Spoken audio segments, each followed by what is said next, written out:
परम श्रद्धेय संत मंच पर विराजमान है, उनको कोटि कोटि प्रणाम। इस जगराते में बैठे सबसे अधिक संख्या में मातृशक्ति, माताएं, बहनें और सामने बैठे नौजवान एवं शहर से आए बुद्धिजीवी, व्यापारी बंधु। वास्तव में जो हमारी संस्कृति है वो ऐसे ही धार्मिक कार्यक्रमों से, जगरातों से बनी हुई है। इसीलिए इस आयोजन समिति का कोटि कोटि वंदन है, अभिनंदन है। लेकिन वास्तव में जगराते में आने से हमारा धर्म बचेगा क्या? हमारे धर्म को बचाने वाले कौन है? हमारी संस्कृति है, हमारा धर्म है। और हमारे धर्म को चलाने वाली, इस देश को चलाने वाली, संभालने वाली, परिवार को चलाने वाली माँ जगदम्बा है। और दूसरी मेरे सामने जो बैठी माताएं, बहनें, वो जैसा चाहेगी वैसा अपने घर परिवार को चला सकती है। इसलिए इस देश को चलाने के लिए सबसे बड़ा योगदान है तो मातृशक्ति का है, जो सामने माताएं बैठी हैं। तो अपने परिवार के अंदर संस्कार कैसे डालना है? कहते हैं ना, बच्चा कौन सी भाषा में जन्म लेता है? बच्चा जिस भाषा में हम बोलते हैं, डोगरी है, डोगरे है, तो डोगरी में जन्म लेता है। लेकिन थोड़ा बड़ा होने पर हम उसको गवर्नमेंट स्कूल में डालते, अंग्रेजी उस पर थोप देते हैं, तो वो अंग्रेजी सीखता है। अंग्रेजी भी सिखाना है, हिंदी भी सिखाना है, बाकी भाषाएं भी सिखाना है। लेकिन घर के अंदर उसको डोगरी बोलेंगे, हमारी मूल भाषा बोलेंगे, तो वो सीखता है। बच्चा कोई गलत शब्द नहीं सीखता है घर में, लेकिन घर के अंदर बड़े जब अशब्दों का उपयोग करते हैं तो बच्चा भी सीखता है। इसलिए घर के अंदर संस्कार कैसे होना चाहिए वो मातृशक्ति पहचानने वाली है, जानने वाली है। सामने ही मेरे सामने बड़ी बहनें बैठी है। हमारी बहनें 10वीं में पढ़ती है, 11वीं में पढ़ती है, बड़ी हो गई है, लेकिन माता के लिए वो बच्ची है, छोटी है, उसको घर का काम नहीं आता है। जब माता अपने भाई के यहाँ चली जाती है, अपने मायके चली जाती है, तो उस बहन को रोटी बनाना भी नहीं आता है। 3 दिन तक वो बहन मेरी मैगी बना के खा लेगी, अपने भाई को बना देगी, खिला देगी, पिता को खिला देगी, लेकिन रोटी नहीं बना सकती है। वो कॉलेज में पढ़ने लग गई है, 10वीं पढ़ती है, 11वीं पढ़ती है, अभी बच्ची है। अरे बच्ची नहीं है, घर का काम उसको आना चाहिए। इंजीनियर बनाना है, डॉक्टर बनाना है, पीसीबी बनाना है, लेकिन उस बहन को घर का काम आना चाहिए। घर की रोटी वो बना ले। इसलिए मजाक मजाक में घर के अंदर कहते पापा की परी, पापा की परी। उसको पापा की परी नहीं बनाना है। पापा की परी बोल बोल के अंदर उसको कमजोर बना दिया। इसलिए उसको बोलना है, उसको बताना है झांसी की रानी के बारे में, वीरांगनाओं के बारे में बताना है कि झांसी की रानी कितनी वीरता थी उसके अंदर। दोनों हाथों से तलवार चलाई है, बच्चा पीठ पे पेट पे बंधा हुआ है, कितनी वीरांगना है। नहीं तो कि वो बाजार में जाती है, कॉलेज में जाती है, कोई भी निधन भी उसको छेड़ता है तो आंसू टपका के उठा आ जाती है। अगर हमने घर से उसको मजबूत बनाया, पापा की परी अगर उसको नहीं बनाया, पापा की मधुमक्खी बनाया उसको, तो बाजार में जाएगी, कॉलेज में जाएगी, स्कूल में मेरी बहन जाएगी, अगर कोई विधर भी उसको छेड़ता है तो ऐसा डंक मार के आएगी कि वो भी याद करेगा किससे पाला पड़ा। इसलिए मेरी बहनों को मजबूत बनाना है, रोने धोने वाली भी बहन नहीं बनाना।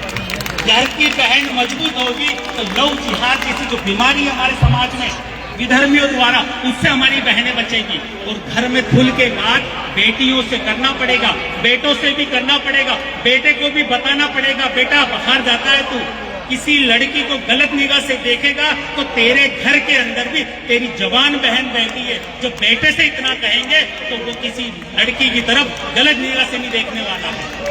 और माताओं का विशेष काम आज हमारे घर संपन्न है, सबके कमरे अलग अलग है। बेटी अपने कमरे में बैठ के भोजन करती है, बेटा अपने कमरे में बैठ के भोजन करता है, लेकिन घर का भोजन, परिवार का भोजन साथ में होना चाहिए।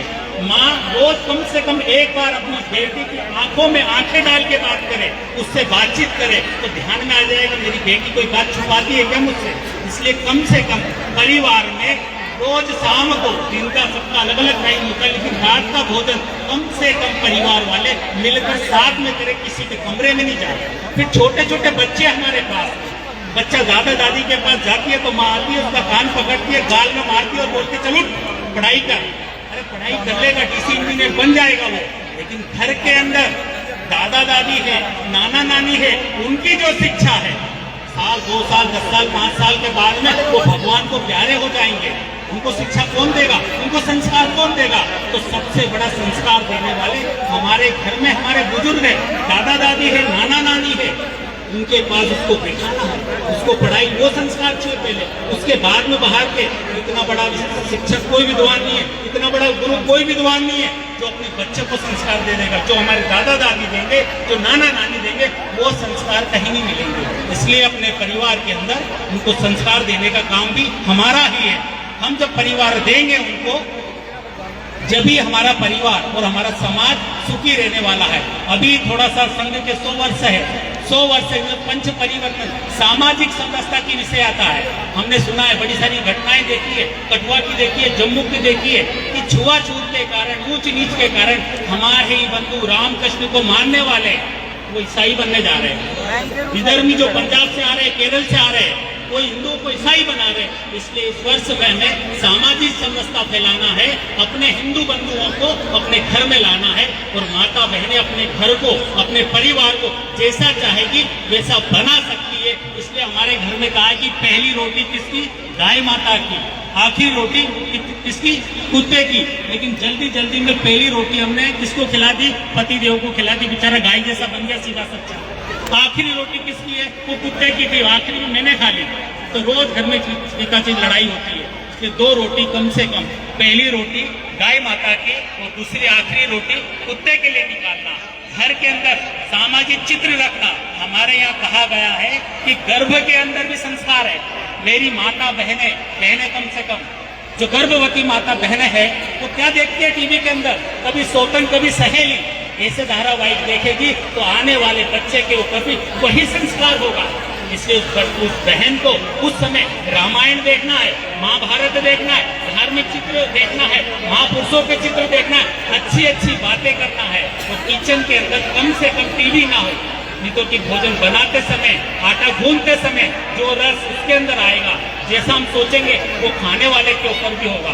तो जन्म शताब्दी वर्ष में परिवार, कुटुंब परिवार, सामाजिक समरसता का हम विशेष ध्यान रखेंगे। जगराते में माता का भजन सुन रहे हैं, लेकिन कम से कम हमारे परिवार को चलाने का काम हमारा है, इसकी जिम्मेवारी हमारी है। और सभी बहनों से, जो बहनें यहाँ बैठी होंगी, सबके भाई है ना, सब बहनें क्या चाहती है? मेरा भाई मेरे माता पिता की सेवा करे। चाहती है ना? हाँ या ना? हाँ, चाहती है ना? सब बहनें चाहती है कि मेरा भाई मेरे माता पिता की सेवा करे। तो आपकी जिससे शादी हुई है, आप भी कोशिश करना कि किसी भी बेटे को उसकी माँ से अलग मत करना।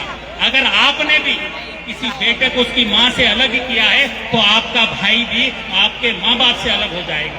ये कलयुग है, यही परिणाम निकलने वाला है। इसलिए कुछ भी हो जाए, थोड़ी सी खटपट भी हो जाए सासू माँ से, कभी भी घर से अलग होने की बात मत करना। कुटुंब प्रबोधन, साथ में रहना। सास बहू माँ जैसी ही है, उसको माँ ही समझना, और सास को भी अपनी बहू को बेटी ही समझना, तो अपना सुखी परिवार रहने वाला। इतना सब आपसे कहकर जय माता दी। धन्यवाद जी। जयकारा शेरावाली का बोल सांचे दरबार की जय।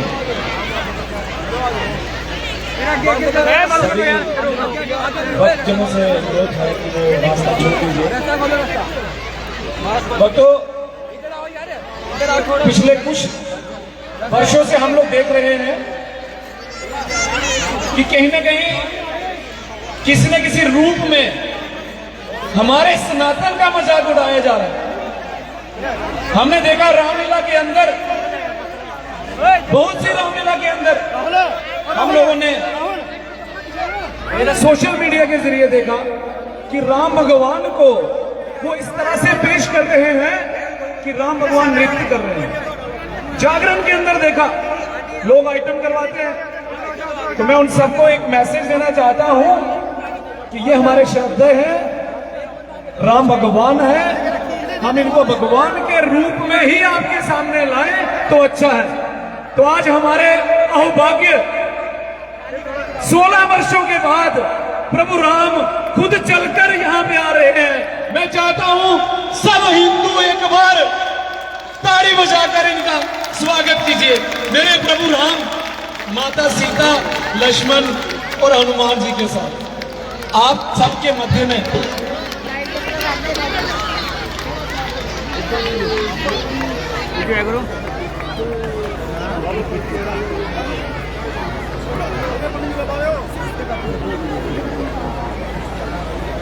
नहीं,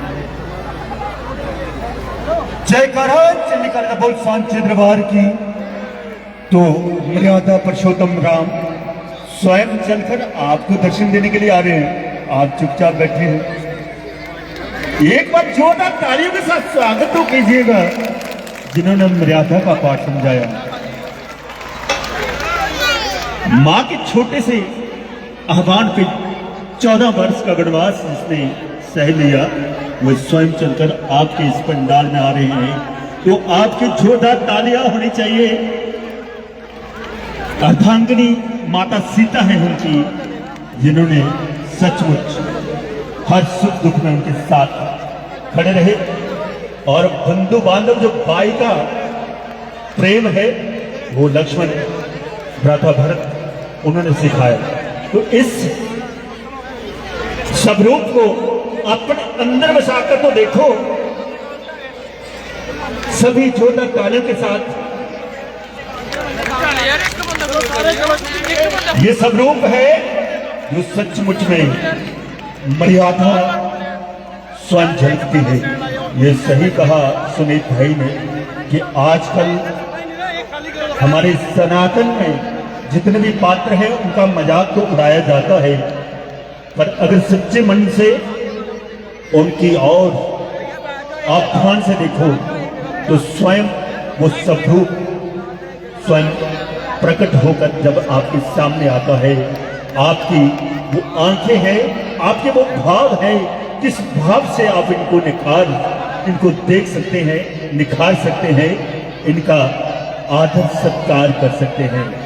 तो एक बार जोर से बोलिया गया, सियापति रामचंद्र की, सियापति रामचंद्र की, सियापति रामचंद्र की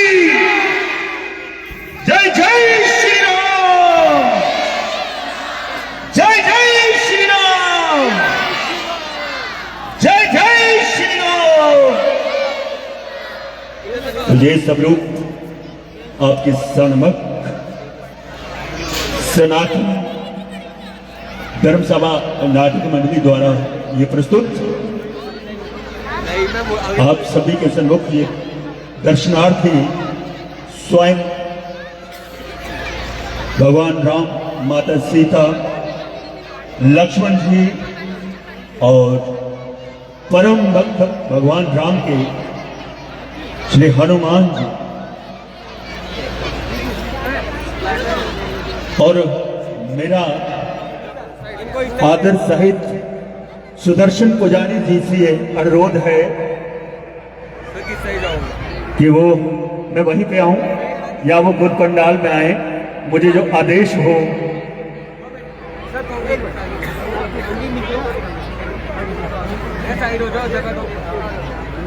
पुजारी जी के श्री चरणों में मैं पहले क्षमा भी चाहूंगा कि मैं जल्दी से बुला नहीं पाया। आरती, हाँ बिल्कुल आरती आप ही करेंगे, ठीक है। आरती वाले कलाकार बुलाइएगा।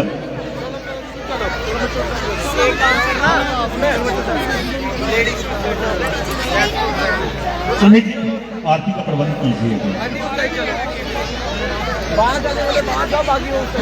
नहीं वो कहते हैं आरती गलत।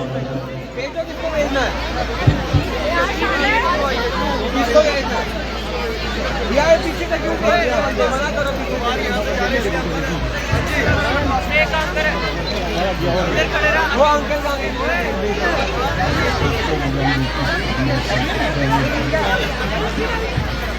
जाने दो बात जाने दो। जय करो शेरा वाली जी का।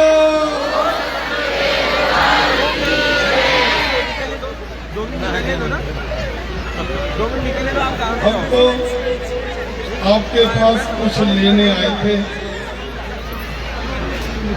कुछ देने आए थे।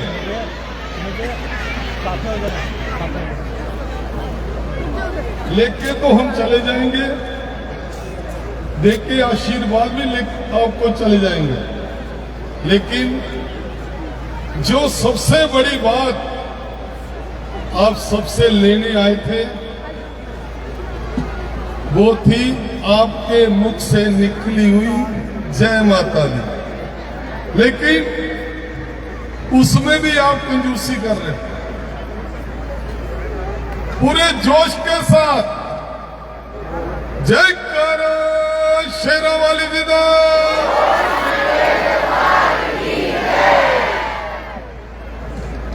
आगे पीछे हो जाओ। आप सभी ये इतने कैमरामैन कहां से आ गए? जहां पर आए, जहां जो कहिए कि माता रानी जी ने आपको जहां बुलाया